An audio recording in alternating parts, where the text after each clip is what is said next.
शुक्लां ब्रह्म विचारसार परमामाद्यां जगद्व्यापिनीं वीणा पुस्तकधारिणीम् अभयदां जाड्यान्धकारापहां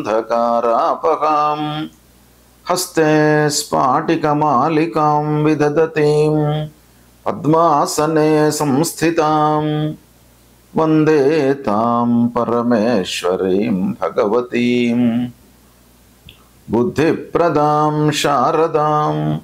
श्री महागणाधिपतये नमः। श्री महासरस्वत्यै नमः। శ్రీ గురుభ్యో నమః। ఈ సంవత్సరం ప్రారంభం నుండి అంటే ఉగాది నుండి గ్రహాలు అన్నీ కూడాను రాహు కేతువుల మధ్యన స్థితమై ఉన్నాయి.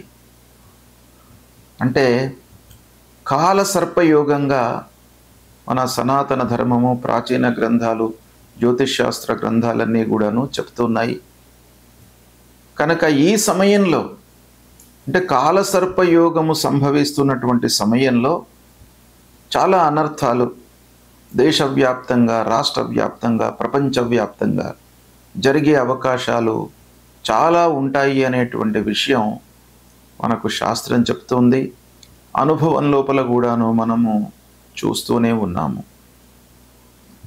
దీనికి ఏంటయ్యా అనంటే అగ్రే రాహు అథో కేతు మధ్యే షడ్గ్రహే యది కాలసర్పాఖ్యయోగోయం నృపరాష్ట్ర వినాశనం అని.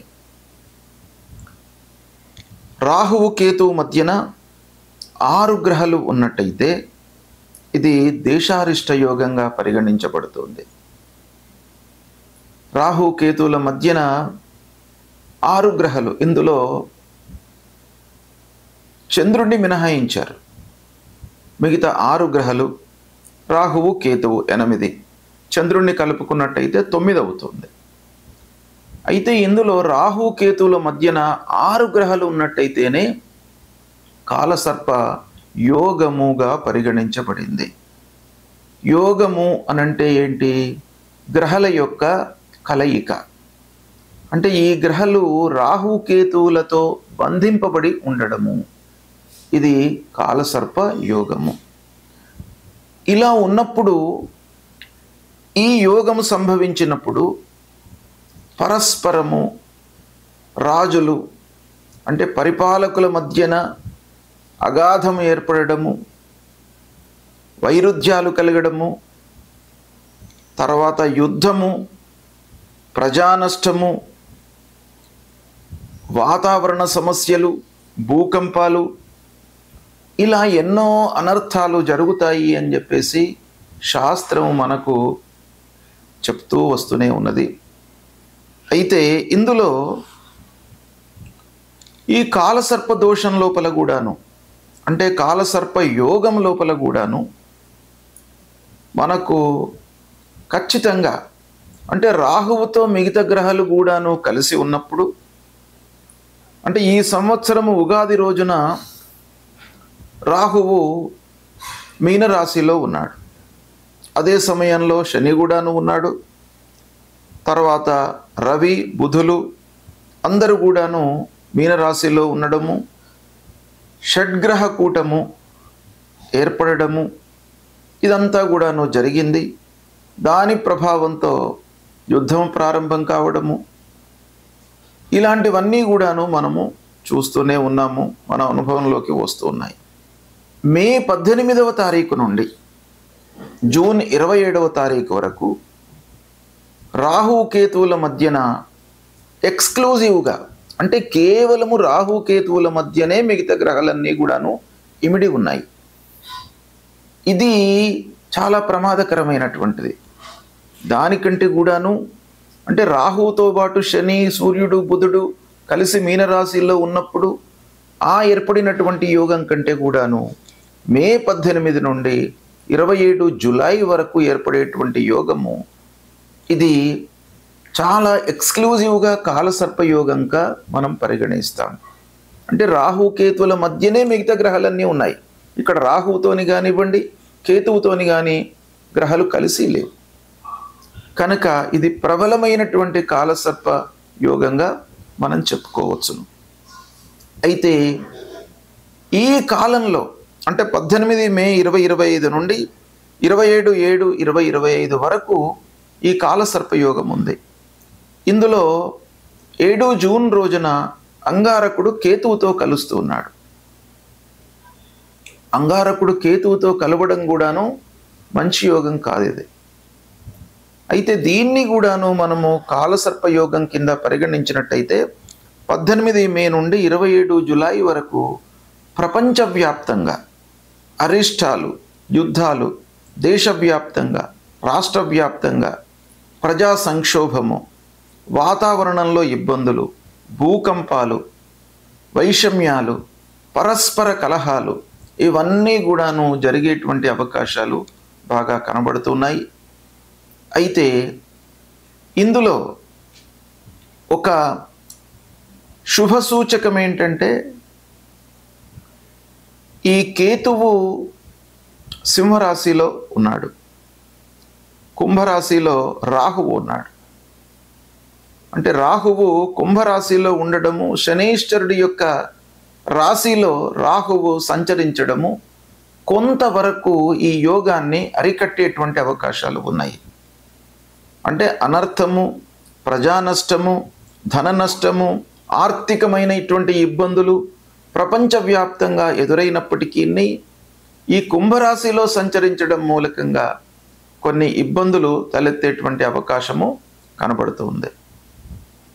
అయితే ప్రధానంగా మనం చూడవలసినటువంటి అంశం ఏంటంటే భారతదేశము స్వాతంత్ర్యాన్ని పొందినటువంటి సమయం లోపల కూడాను కాలసర్పయోగము సంభవించింది. ఆ సమయాన్ని మనము చారిత్రికంగా మనం చూసినట్టయితే ఆ సమయంలో లక్షల జనాలు మరణించినట్టుగా, విద్వేషాలు ప్రజ్వలినట్టుగా మనకు చరిత్ర చెబుతుంది. కొంతమంది ఎక్స్పీరియన్స్డ్ పీపుల్ కూడాను ఇప్పటికీ ఉన్నారు కనుక వాళ్ళందరూ కూడాను ప్రత్యక్షంగా చెప్తూ ఉన్నటువంటి విషయం ఏంటంటే పార్టీషన్ సమయంలో, అంటే భారతదేశము పాకిస్తాను విడిపోయినటువంటి సమయము, అంటే మనకు స్వాతంత్ర్యం వచ్చినటువంటి సమయం లోపల కూడాను కాలసర్పదోషము, కాలసర్పయోగము సంభవించింది. కనుక ఆ స్వాతంత్ర సమరం లోపల, స్వాతంత్రం వచ్చినటువంటి సమయం లోపల కూడాను కాలసర్పయోగం మూలకంగా లక్షల్లో జనాలు మరణించినట్టుగా మనకు చరిత్ర చెబుతుంది. కాబట్టి కాలసర్పయోగం అనేటువంటిది అత్యంత ప్రబలమైనటువంటి దుష్టయోగంగా మనకు శాస్త్రం చెబుతుంది. కనుక ఈ సమయాన్ని దృష్టిలో పెట్టుకొని అందరూ కూడాను వాళ్ళ జాగ్రత్తలు తీసుకోవడము, ఏం చేయాలి ఇలాంటి సమయం లోపల అనేటువంటి విషయాన్ని మీరు పరిగణించి మనము చేయవలసిందల్లా ఏంటి, ఇలాంటి యోగం సంభవించినప్పుడు భగవంతుణ్ణి ఆరాధన చేయడము, శివుణ్ణి ఆ అపమృత్యు దోషం నుండి కాపాడడానికి శివుణ్ణి అభిషేకించడము, నారాయణుణ్ణి కీర్తించడము, యజ్ఞయాగాదులు చేయడము, ఇలాంటి వాటి మూలకంగా ఈ అనర్థాలు మనకు దూరమయ్యేటువంటి అవకాశాలు ఉంటాయి. కొంత తక్కువ మోతాదులో మనకు ఎక్స్పీరియన్స్తో ఇవి బయటపడేటువంటి అవకాశాలు ఉంటాయి అనేటువంటిది శాస్త్రం చెబుతుంది. కాలసర్పయోగం మూలకంగా మకర రాశిలో జన్మించినటువంటి వారికి 18 మే 2025 నుండి 27 జూలై 2025 మధ్య కాలం లోపల ఎలాంటి ఫలితాలు ఉండబోతున్నాయి, వాటి యొక్క ప్రభావం ఎలా ఉంటుంది అనేటువంటి విషయాన్ని మనము తెలుసుకుందాం. మకర రాశి జాతకులకు కుంభరాశిలో రాహు సంచరిస్తున్నాడు, సింహరాశిలో కేతువు సంచరిస్తున్నాడు. ఈ రాహు కేతు మధ్యన మిగతా గ్రహాలన్నీ కూడాను సంచరిస్తున్నాయి. కనుక కాలసర్పయోగం అనేటువంటిది ఏర్పడింది. ఈ సమయంలో కాలసర్పయోగం ఉంది. ప్రత్యేకంగా మకర రాశి వారికి 2వ స్థానంలో రాహు అవుతాడు, అష్టమ స్థానంలో కేతువు సంచరిస్తున్నాడు. మిగతా గ్రహాలు రాహుకేతువుల మధ్యన ఉన్నాయి. రాహుకేతువుల మధ్యన ఉన్నప్పుడు మిగతా గ్రహాల యొక్క ప్రభావము సహజంగా కొంచెం తగ్గుతుంది. ఎందుకంటే రాహుకేతువుల మధ్యన మిగతా గ్రహాలన్నీ కూడాను పీడింపబడి ఉన్నాయి. అలాంటప్పుడు ప్రబలమైనటువంటి బలంతో ఉంటే తప్ప మిగతా గ్రహాలు ఆ వ్యక్తికి మంచి చేసేటువంటి అవకాశాలు చాలా తక్కువ ఉంటాయి. కాబట్టి ఈ యోగం గురించి మనము తెలుసుకోవడము, వాటి ప్రభావము అనేటువంటిది ఎలా ఉంటుంది అనేటువంటిది అత్యవసరం. అయితే 2వ స్థానంలో రాహువు, అష్టమ స్థానంలో కేతువు. 2వ స్థానము ధనస్థానము. ఈ ధనస్థానంలో రాహువు సంచరిస్తున్నాడు, అష్టమ స్థానంలో కేతువు సంచరిస్తున్నాడు. 2వ స్థానంలో రాహువు సంచరించడము మనకు చాలా విషయాలలో ఒక దుష్ప్రభావాన్ని చూపిస్తుంది. ముఖ్యంగా కుటుంబ స్థానం, ఇంటిలో అనవసరమైనటువంటి చర్చల మూలకంగా భార్య, పిల్లలు, కుటుంబ పెద్దల మధ్యన గ్యాప్ ఏర్పడము, ఇబ్బందులు తలెత్తడము, కుటుంబ వ్యవహారంలో వేరే వాళ్ళ జోక్యం మూలకంగా వైషమ్యాలు, ఇక వివాహ ప్రయత్నంలో ఉన్నటువంటి వారికి ఈ 2వ స్థానంలో రాహు మూలకంగా కొంత ఆలస్యం కలిగేటువంటి అవకాశాలు ఉంటాయి. అంటే మనం ప్రయత్నాలు ఎక్కువ చేయవలసి రావడం, ఎక్కువ సంబంధాలను చూడవలసినటువంటి స్థితి ఏర్పడము, కొన్ని సంబంధాలు దగ్గర వరకు వచ్చి మిస్ అయ్యేటువంటి అవకాశాలు ఏర్పడము, ఇలాంటివి కూడాను తటస్థించేటువంటి అవకాశాలు బాగా ఉన్నాయి.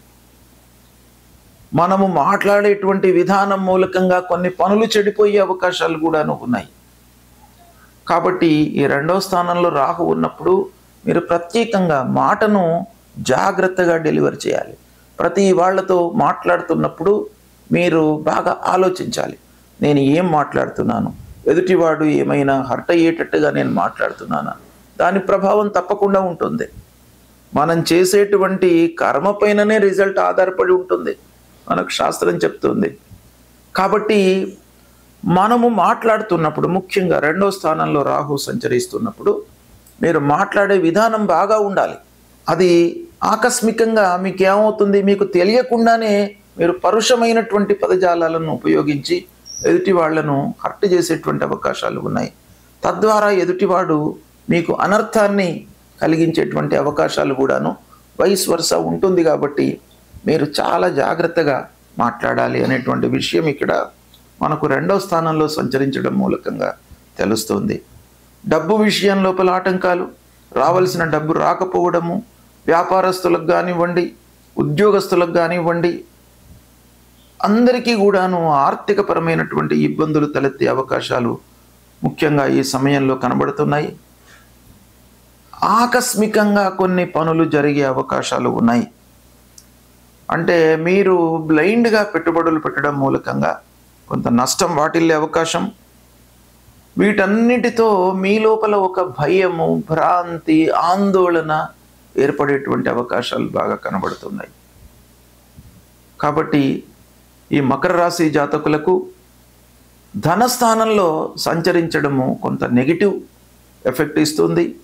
ఇక మిగతా గ్రహాలు, మకర రాశి వారికి శని బాగానే ఉన్నాడు, శని 3వ స్థానంలో సంచరిస్తున్నాడు. గురువు కూడాను ఈ సమయంలో 5వ స్థానంలో ఉన్నాడు. కనుక ఈ రాహు కేతుల యొక్క ప్రభావము కొంత తగ్గే అవకాశం ఉంది.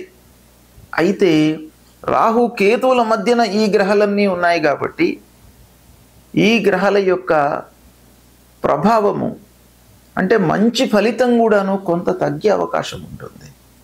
అంటే రాహు కేతువులతో ఈ గ్రహాలన్నీ కూడాను పీడింపబడి ఉన్నాయి, మధ్యన ఇమిడి ఉన్నాయి. కాబట్టి గురువు సాధారణంగా 5వ స్థానంలో సంచరిస్తున్నప్పుడు మంచి ఫలితం ఏ మోతాదులోనైతే ఇస్తాడో, రాహు కేతువుల మధ్యన ఉంటూ మనకు 5వ స్థానంలో సంచరిస్తున్నప్పుడు అంత ఇవ్వకుండా కొంత తక్కువ మోతాదులో ఇచ్చే అవకాశాలు ఉంటాయి. శని కూడాను అలాగే 3వ స్థానంలో ఉన్నాడు. అయితే ఈ రాహువు శని క్షేత్రంలో సంచరిస్తున్నాడు కాబట్టి కొంతవరకు పర్వాలేదు. మకర రాశి వారికి ఈ కాలసర్పయోగం మూలకంగా ఈ రాహు కేతువులకు సంబంధించినటువంటి ఫలాలే నెగిటివ్గా ఉన్నాయి, కానీ శని, గురువుకు సంబంధించినటువంటి ఫలితాలలో కొంత మోతాదులో తగ్గుదల ఉన్నప్పటికీ వాళ్ళ యొక్క అనుగ్రహము ఉంటుంది. ఇక అష్టమ స్థానంలో కేతువు మూలకంగా కొన్ని వస్తువులను కోల్పోయే అవకాశాలు ఉంటాయి. అంటే మతిమరుపు బాగా పెరుగుతుంది. ఏదో ఆలోచిస్తూ ఏదో పని చేస్తూ ఉంటారు. మనస్సు ఒక చోట ఉంటుంది, శరీరం ఒక చోట ఉంటుంది. తద్వారా ఏమవుతుంది, మీరు చేసేటువంటి పనులపైన శ్రద్ధ కనపరచలేరు. తద్వారా మతిమరుపు పెరుగుతుంది, వస్తువులను కోల్పోతారు, విలువైనటువంటి వస్తువులను ఎక్కడనో పెట్టి మరిచిపోతూ ఉంటారు. ఇలాంటివి సంభవించే అవకాశాలు బాగా కనబడుతున్నాయి. అనాలోచిత పెట్టుబడులకు ఆస్కారం బాగా ఉంది. ప్రాధాన్యత లేనటువంటి విషయాలపై మనస్సు నిలుపుతారు. అది మనకు అనవసరం, కానీ దాని గురించే ఆలోచిస్తుంటారు పదే పదే. మనకు మీరు ఆలోచించేటువంటి విషయం గురించి మీకు ఏమాత్రం సంబంధం లేకపోయినా, దాని మూలకంగా ఒక్క నయా పైస మీకు లాభం లేకపోయినప్పటికీ అదే విషయాన్ని ఆలోచిస్తారు. అదే కేతువు అష్టమ స్థానంలో ఉన్నప్పుడు మీకు ఇచ్చేటువంటి ఫలితం. కనుక దీన్ని మీరు తగ్గించుకోవడానికి ప్రయత్నాలు చేసుకోండి. ఆరోగ్య సమస్యలు తలెత్తే అవకాశాలు ఉంటాయి ఈ సమయంలో. కనుక ఆరోగ్యం పైన కూడాను బాగా శ్రద్ధ చూపండి. మకర రాశి వారికి ఈ కాలసర్పయోగం మూలకంగా గ్రహస్థితి ప్రతికూలంగా ఉన్నప్పటికీ, అంటే శనేశ్వరుడు 3వ స్థానంలో సంచరిస్తున్నాడు. ఓకే, అన్ని రకాలుగా కలిసి వస్తుంది. గురువు 5వ స్థానంలో నుండి 6వ స్థానంలోకి వచ్చాడు. 14 మే రోజున 6వ స్థానంలోకి వచ్చాడు. అయితే ఈ కాలసర్పయోగం సంభవిస్తున్నటువంటి సమయంలో 6వ స్థానంలో ఉన్నాడు. 6వ స్థానంలో ఉన్నటువంటి ఈ గురువు ద్వాదశ స్థానాన్ని చూస్తున్నాడు. కాబట్టి కొంత నష్టాలను తగ్గించే అవకాశాలు ఉంటాయి. డైరెక్ట్గా మనకు మంచి ఫలితం ఇవ్వకపోయినప్పటికీ గురువు నష్టాలను కొంతవరకు రెక్టిఫై చేసే అవకాశాలు ఉన్నాయి.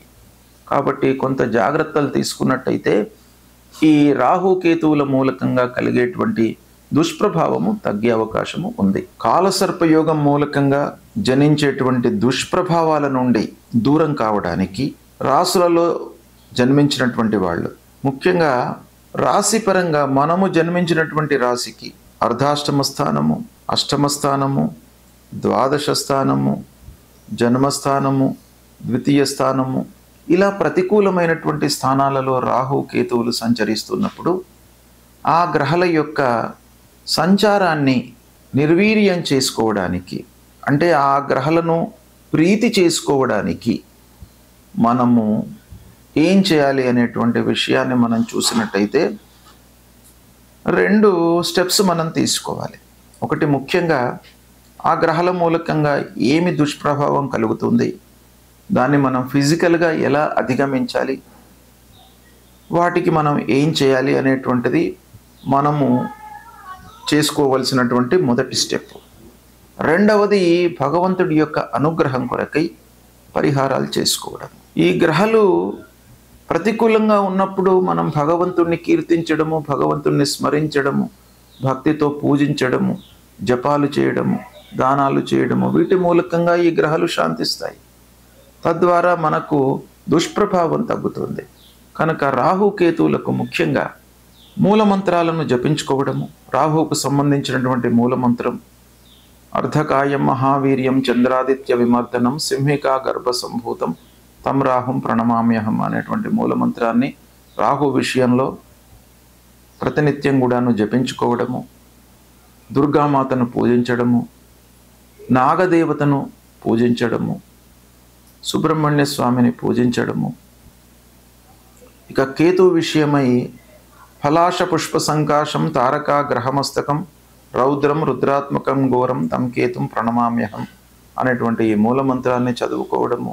కేతువుకు సంబంధించినటువంటి పరిహారము, విఘ్నేశ్వరుడిని పూజించడము, గణాధిపతిని సేవించడము. ప్రతి నెల కూడాను సంకష్టహర చతుర్థి అనేటువంటిది వస్తుంది. ఆ రోజున ఉపవాసం ఉండి సాయంకాలం చంద్రోదయమైన తర్వాత ఉపవాస దీక్షను విరమించి పూజించడము, ఆ గణపతిని పూజించడము. ఇలా చేసినట్టయితే రాహుకేతువులకు సంబంధించినటువంటి దుష్ప్రభావము తగ్గుతుంది. ముఖ్యంగా కాలసర్పయోగము యొక్క పరిహారము అమ్మవారిని సేవించడం, దుర్గామాతను సేవించడము, చండి, రాజరాజేశ్వరి, మహాకాళి, మహాలక్ష్మి, మహాసరస్వతి అమ్మవారిని దర్శించుకోవడము, పూజించుకోవడము, అమ్మవారికి సంబంధించినటువంటి స్తోత్రాలను పారాయణం చేసుకోవడం మూలకంగా మీకు ఈ దోషం పరిహారం అవుతుంది. దీన్ని పాటించండి, శుభ ఫలితాలను పొందుతారు. శుభం.